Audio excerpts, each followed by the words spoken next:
My name's Hugh Maxwell. I'm actually Managing Director of Maxwell Safety, but I've been involved in safety and risk management for over 30 years now. I'm a Fellow of the International Institute of Risk and Safety Management since 2007, a Fellow of IOSH since 2008, and I've been involved globally in a number of international safety and risk initiatives around the world. I'm quite keen to share my knowledge and experience.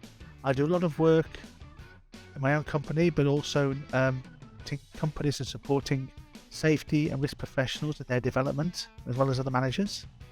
I do a lot of mentoring. I chair the fellowship panel with IIRSM. And in previous careers, I worked with Chubb Global Risk Advisors, supporting companies such as Colgate-Palmolive, Honeywell and Goodyear in pursuing risk and safety excellence.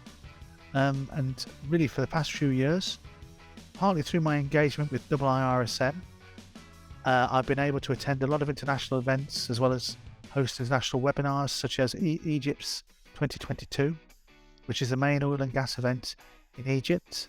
I attended and spoke there last year, and the Irish Construction Conference to share some of my experience in construction related industries. So my career actually started in a company called Faseco, supplying manufacturing products to the foundry industry around 1987, and I moved into Global H&S Director roles, and during this time I've been able to grow really from a frontline leadership position into a role where I've been actually strategically shaping the needs of businesses, both globally, internationally, and in many cases where there's been customer stakeholders such as steel plants, working in very high risk environments where people are exposed to significant risks that you can't always control. So I've been quite fortunate to work in over 60 countries around the world. Many HSC related roles. I've very much a strong experience of quality and health and safety auditing. I have a master's in total quality management, and also assessor and trainer qualifications.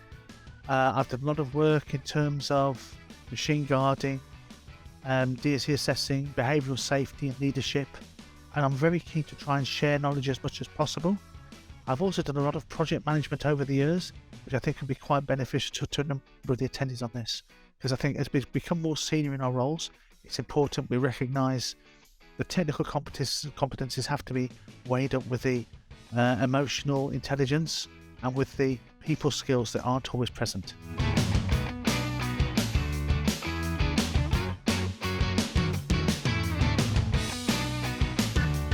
But it's quite surprising really, because I think as you grow and evolve the role, first and foremost, it's important that you begin your role as a competent safety professional, which means there's a very strong focus on you developing your technical capabilities, whether it's in terms of hazardous materials, machine guarding, whether it's in terms of COSH, control of substances hazardous to health, vehicle safety, the niche elements of health and safety that are relevant to your role. But as you become and mature more as a safety professional, and when your sphere of influence and your management control within the business and expectations are greater, it's more about enabling other people. It's more about caring and sharing and getting the best out of those people. I was fortunate. I began in industry around 1987, and within the UK, the first real game changer in terms of health and safety legislation came in 1974, when we had the Health and Safety at Work Act. This superseded what was previously the Factories Act, and it took a much more aggressive approach in terms of defining employers and employees' responsibilities for health and safety. And things have progressed an awful lot since then. As you know, in the early 1990s, when we had the EU six-pack came in, focusing upon the management of health and safety at work regulations, 1992 taking a risk assessment based approach. So a lot of changes moving away, but what I have seen originally was a command and control approach, where it was much more about enforcement, it was much more about policing. And as different levels of maturity are achieved for health and safety within businesses, within countries, and much more now employees' expectations, we have to be much more confident and competent in our soft skills, things like listening skills, being present and engaged, inspiring others, leading by example, encouraging, sharing and developing people to get the best from them rather than just being the best version of yourself.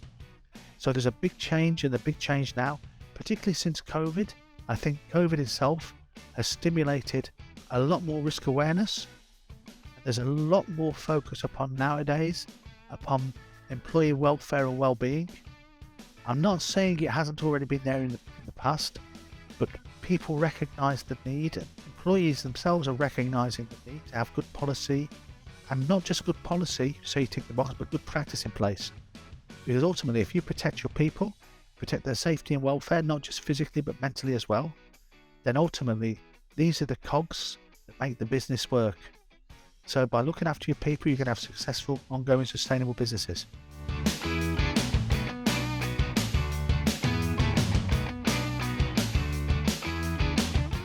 I think PPE in itself is a big aspect.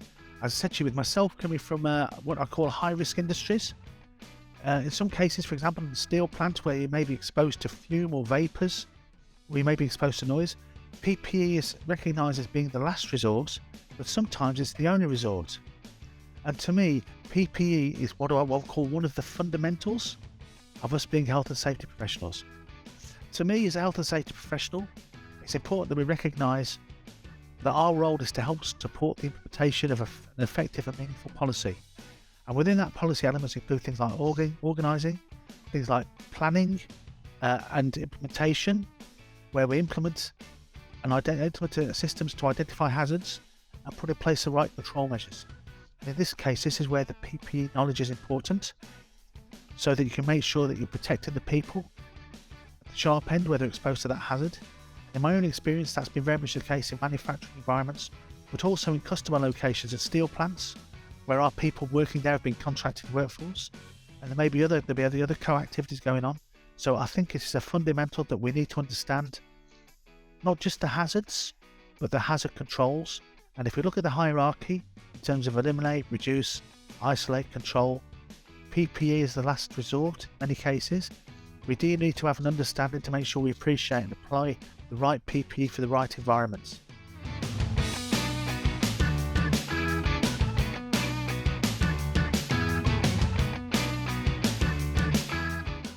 Well, I'll be quite honest with you, with over 30 years experience in this business, the one thing I've learned since COVID is the more we think we actually know, the less we actually know in reality. So unfortunately, or fortunately, in many cases for the people we protect, maintaining your CPD, your continual professional development, maintaining your knowledge and awareness is really important. And I mentioned to you in my opening brief about myself, about my long-term involvement I've had with IIRSM, with IOSH, Institute of Occupational Safety and Health. Part of the membership there offers us continuing professional development. It gives us ongoing access to a lot of information that they provide in terms of webinars, in terms of CPD, in terms of self-assessment, development needs, courses.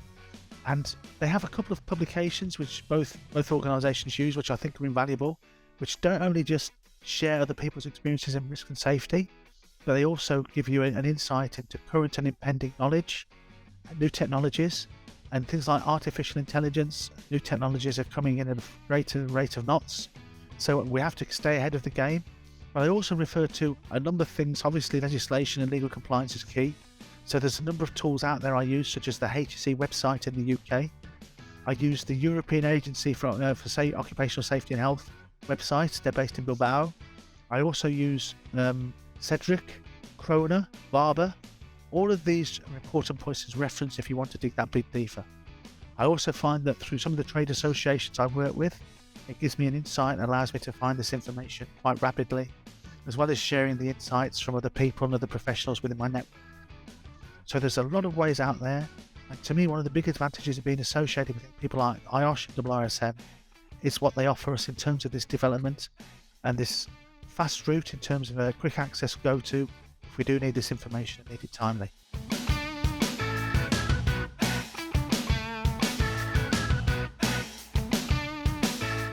I believe very much so. I believe it's been always something I'm aware of, I believe it's possibly been on the back burner a little bit, but I do believe it's been stimulated and accelerated due to COVID. Because people have to recognise that risks aren't just the physical workplace risks that the machine imposes, or that doing a repetitive dog job in front of the desk imposes. Because COVID came along and hit us with a whole new risk profile we weren't aware of. And on the back of COVID, a lot of people have suffered from the long-term COVID and other knock-on illnesses, mental illnesses, sometimes coping with working in isolation. So it really has brought to a head the importance not just of the physical welfare, but ongoing welfare and well-being. And a lot of people now are introducing mental health first aiders. But as I mentioned earlier, it shouldn't be just a case of ticking the box. It should be a case of us doing, as part of our risk profiling for each business, we should be looking at our business and looking at what are the inherent risks that we expose our people to in each and every workplace. We're trying to come up with some ongoing strategy to try and manage, put some form of coping strategy and some form of assessment in there to make sure that we recognise the warning signs if people are suffering fatigue or other workplace related issues that contribute to their physical or mental well-being and welfare. It's important that we react, give them a lot of help. And I think industries are recognising nowadays it's okay not to be okay. Whereas before there was always this macho image that if you hold your hand up and say you've got a mental illness or some mental problems at work, people thought it was a case of losing face. It's accepted now. It's much more embracing. And there's some great companies out there, some big companies out there who are leading the way. For example, a company I have a lot of respect for is Jacobs in the construction field. And the team of Jacobs have done an awful lot in the area of mental welfare and well-being. Similar ISM, IOSH, done a lot of work on the back of COVID, and it's things that trade associations as well as industries themselves are working on. And one of the things I think that's came out of this recently, that a lot of companies in the UK and elsewhere have been reviewing the working week, and they've actually trialled reducing the working week from 5 to 4 days, and many have found it very effective. They're actually maintaining, if not increasing, output.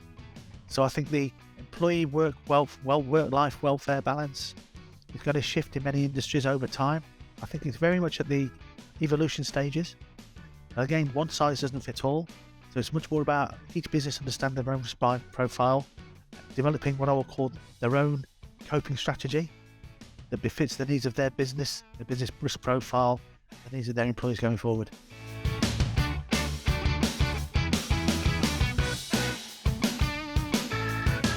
This is a whole science in itself, and I'll be honest with you, it's one that fascinates me, and it's one I've been very involved in, partly through my mentoring and coaching, but partly as an area of work I want to focus upon, and I've been focusing on a lot, because ultimately we promote people within businesses into a management role, typically on their technical competencies. And in many organisations, we don't recognise the need to reshape them and restructure them so that they actually become a better leader. Because whilst they've been very good in their role as a technical person, the expectations and the demands, for example, from their team, are much greater in terms of leadership. And unfortunately, not all managers are natural leaders. And I believe it's something that can be developed. Something like 60 or 70% of managers are not as successful as they want to be in their first 2 years because they're not given the leadership development in that role. So they don't always know employees' expectations or employees' expectations. But that doesn't mean it's a battle that you're going to lose. There are a lot of tips out there, and I mean simple things in many respects. Because leadership is all about really delivering inspired and engaged workers and colleagues across the business who are motivated and want to do the right things for business rather than having things imposed on them. I think the important thing is when you become a leader is set your own stall as such. It's important you lead by example. It's important that you make a case of yourself as to how you can be a better leader in the workplace. And the key points I've put together, I was thinking this through since our discussion the other day, and I've read that many books, and even this weekend I was reading another book on leadership to get some other people's perspectives.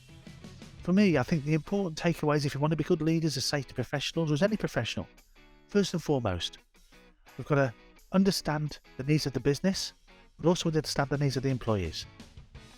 And we've got to set our own stalls high. We've got to lead by example. We've got to respect the rules in order that others respect the rules.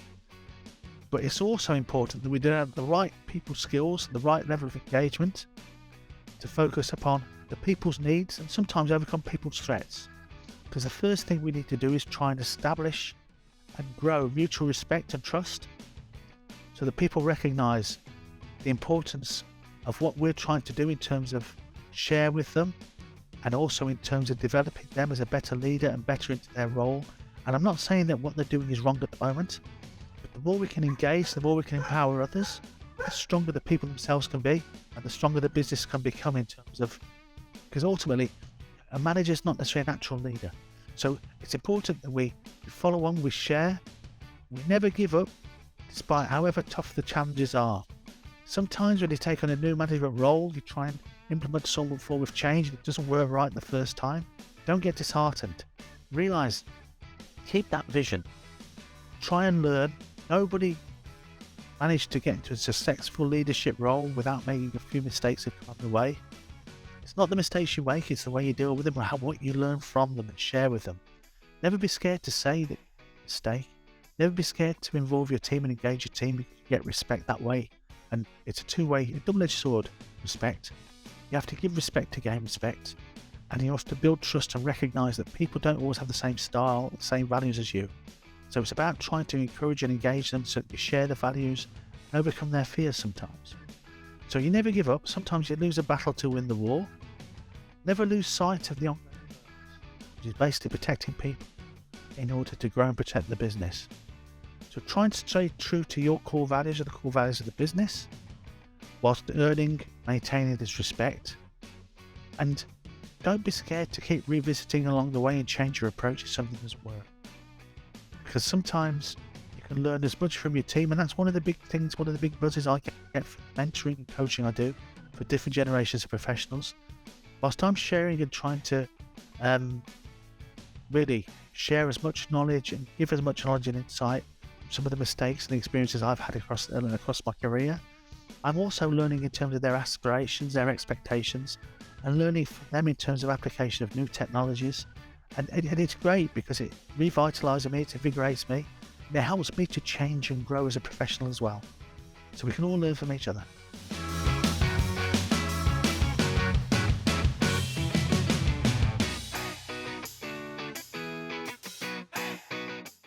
I think we know from seeing what's going on within different businesses, we're at a level of maturity and level of expectation where punishment doesn't pay. If people are in an environment, there are times when people need to be punished, and punishment's the only way, when they blatantly break rules that could impact and hurt themselves or hurt others, when it is intentional, when it's a true violation. But I'm a big believer in people make mistakes. Most of us come to work with the right reasons, want to do a good job and want to be recognised for being committed and passionate about our job, recognised for that. Sometimes people make mistakes. It's important we recognise that. And I believe much more supportive, positive reinforcement gets better results. Punishment can encourage hiding, under-reporting.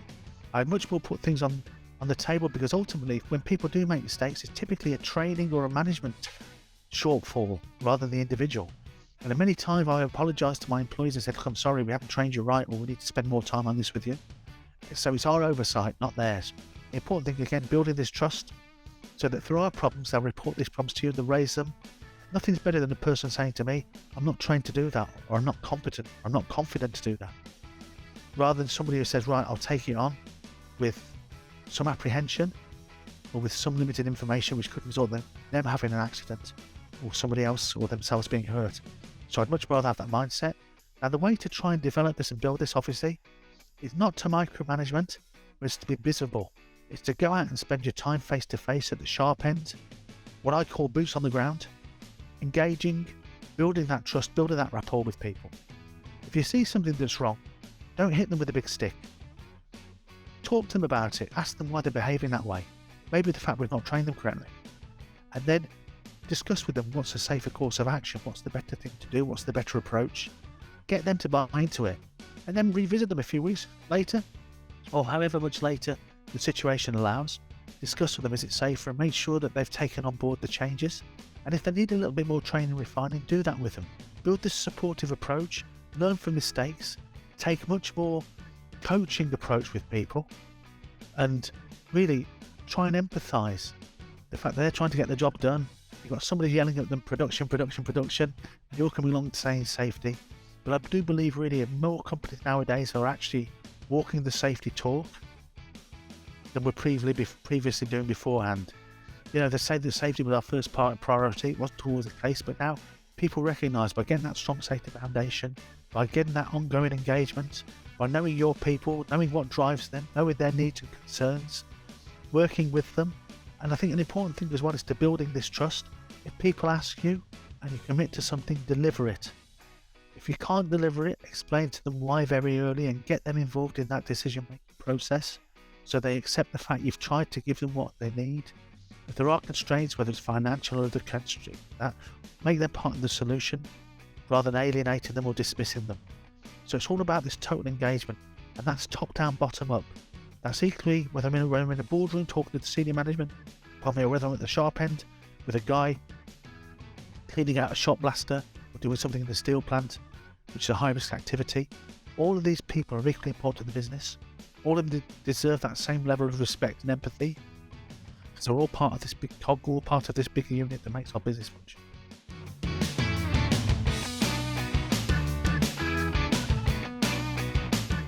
Well, for me, there's a lot of people out there who recognise that safety is, as I said to you, safety is not, it's a marathon, it's not a sprint.